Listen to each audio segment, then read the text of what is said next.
Hi, and welcome to episode 16 of the Yakking podcast, brought to you by Peter Wright and Kathleen Beauvais in Ontario, Canada. And we bring you tips and ideas and things to make you a little bit lighter in this changing world of ours. We talk about stuff from business, life, and whatever.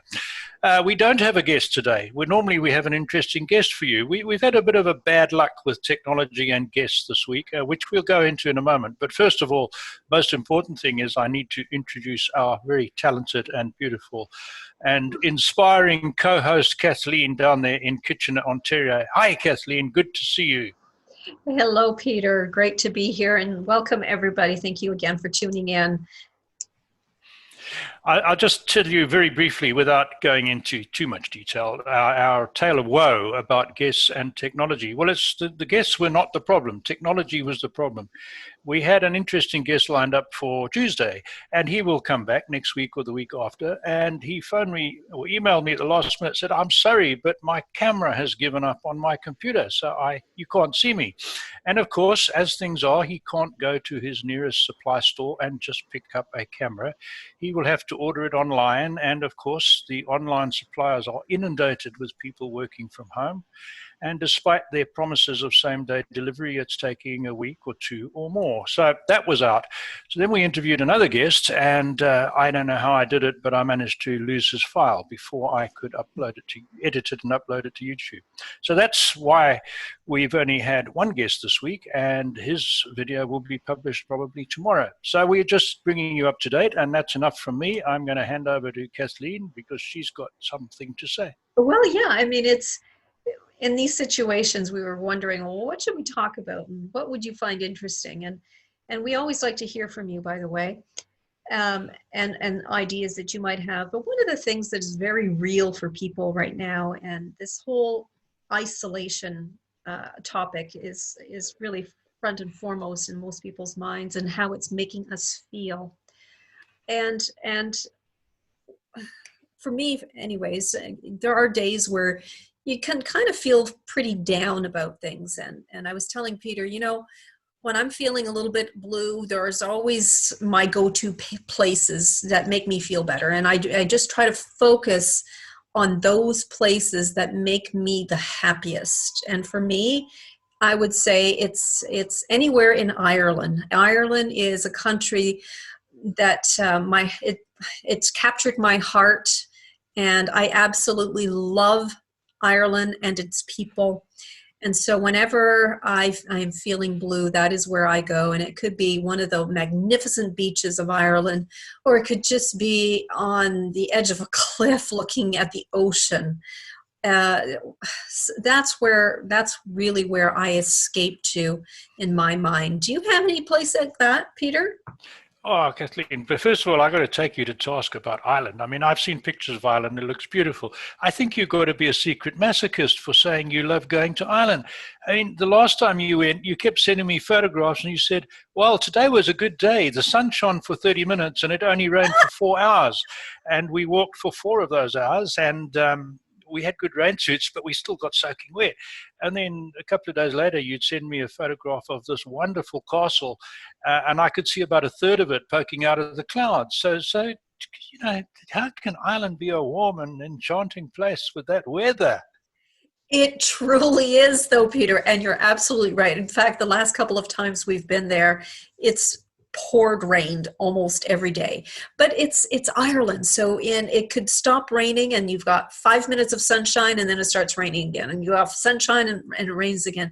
And some days it just rains. But you have to go knowing that. And despite that, just the beauty and the magnificence of this land is just it's so rustic and untouched. And wherever you go, you can see ruins of ancient things, in the fields, in the open fields. And there's, it's just such an enchanted land in the truest sense of the word. And, there's sheep everywhere. You have to be careful when you're driving. And the roads, oh my goodness, the roads are like a single car width, which is really a challenge in and of itself in navigating them. But oh, it's so much fun. And you see, I'm smiling just talking about it. I know.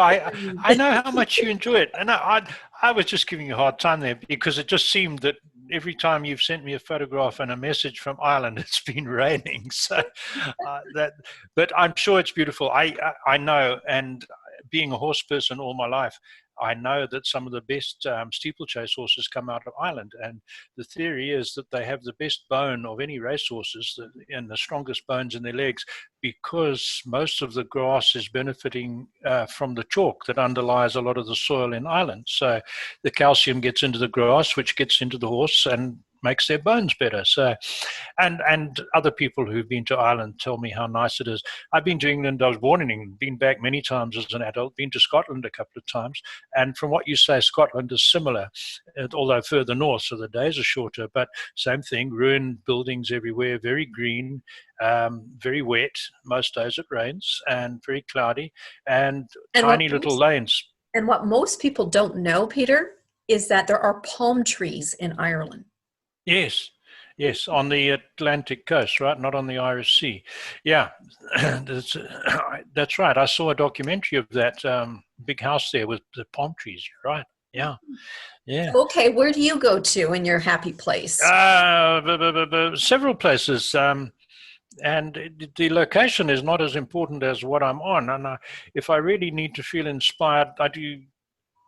It used to be always on the back of one of my horses, and I would just think back to our farm in Africa and how soon I used to ride around our farm every evening after we finished farm work. And we would see these kudu, these magnificent antelope with the big spiral horns, or warthog, which are like a pig, smaller antelope, snakes, some huge pythons, and hawks and eagles, and it was no other humans in sight, and no other buildings in sight, just the fence and our own cattle. So that's always good to think back, but that has, because of the circumstances, that also tends to be a little melancholic. So, but generally, if I need a quick pickup emotionally, I just imagine being on the back of a horse. And we used to play a game called polo cross, which is lacrosse on horseback, and it's really fast. And it's a huge, and polo, I played polo. It's a huge adrenaline rush to be on back of a horse doing about 70 k's an hour, standing up in the stirrups, one hand on the reins and leaning over to either pick a ball up or whack a ball. And oh man, it's better than doing 200 k's an hour on a motorbike, I'm telling you, for that adrenaline rush. So there's a few places or a few things that I use to transport me out of doom and gloom. Oh, you've just captivated me. I'm trying to imagine it. I've only been on a horseback riding maybe a couple of times in my life. So I love horses, but I've never been, so I don't know them enough to right. In that. But let's see, where else do I go? Honestly, if even listening to music. Mm-hmm. Music, very soft spa music, where I just need to just tune out everything and just relax. I think that's where I go to as well. Anywhere else that you go? Well, something I'll throw in that helps me is that anyone who's read my book, and I'll give my book a plug, 5 Steps for Thriving on Adversity, and you can get it on my website, peterwrightsblog.com, and you'll see it under the picture here, the caption. I've had some interesting parts in my life, and some that have been a little dangerous. So the threat of a disease which, when you look at all the facts, is not a lot worse than, or if any, than the flu, for as far as the number of people it's killing. And I really have sympathy for those who are affected. But to me personally, that doesn't figure like a big risk in my life. So I'm more irritated by the shutdown than I am by fear of the virus. When you've had people jumping up and down outside your fence, threatening to shoot you and kill you for days on end, it tends to put minor things like getting sick into perspective. So I also never forget that part. And I think I'm fortunate from having had those experiences, in that the current situation just doesn't get me down. I've lived through sanctions for big parts of my life where you couldn't get toilet paper, or you couldn't get more than one brand of anything, and you couldn't get gas for your car for weeks on end. And for years in Rhodesian days, we were rationed with our gas. We had to get little coupons. if you didn't have a coupon, you couldn't buy gas. So, Well, didn't you tell me, Peter, that your son, who is currently back in Zimbabwe, didn't he message you one day that there was a huge lineup for, was it for gas? And how long was that lineup? oh, they line up for days for getting gas. But since the shutdown, there was he sent me a picture of a place in South Africa where the queue for food, to either side of the road, people lined up 6 feet apart for 2.5 miles trying to get into a small little store to buy food. And the people at the end of the queue, there would have been nothing left by the time they got there, you know. So yeah, so it's not too bad. I don't find it personally very difficult to live under the current circumstances at all. No, not a problem. And I wonder how many of our listeners and viewers reach out to their friends and family. I mean, even through video chat, right? This helps. I mean, this is Oh, something for sure. you and I do on a daily basis. So I know as part of my routine is first thing in the morning. This is I get to see you. Yeah. And The highlight of my day. well, we get to connect visually this way. I mean, it's the next best thing, than going to a cafe and meeting face to face. But Sure. There you have it. But at least we're still connecting, and we're still Absolutely. talking to people. And I already today have had, this is my third meeting, through video chat. So I think that's Yep. the one thing that people have to remember. Even though they may be isolated physically, that there is some other ways of just Keeping in touch. keeping in touch, and it's so important. It's so important for your mental health to be able to do that. There's there's a lot of studies that talk about this kind of thing, that we're humans. We need the human connection, and we Absolutely. need hugs, and we need to be held, and we need to be touched. So it's doing this is not great, but at least we're still talking to people, and we're still telling people how we feel, and I think that's all important, don't you? Yeah, absolutely.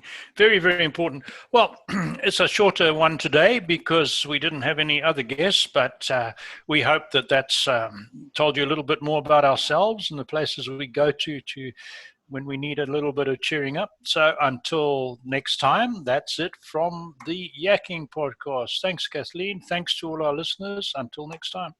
Thank you, everyone. Bye-bye.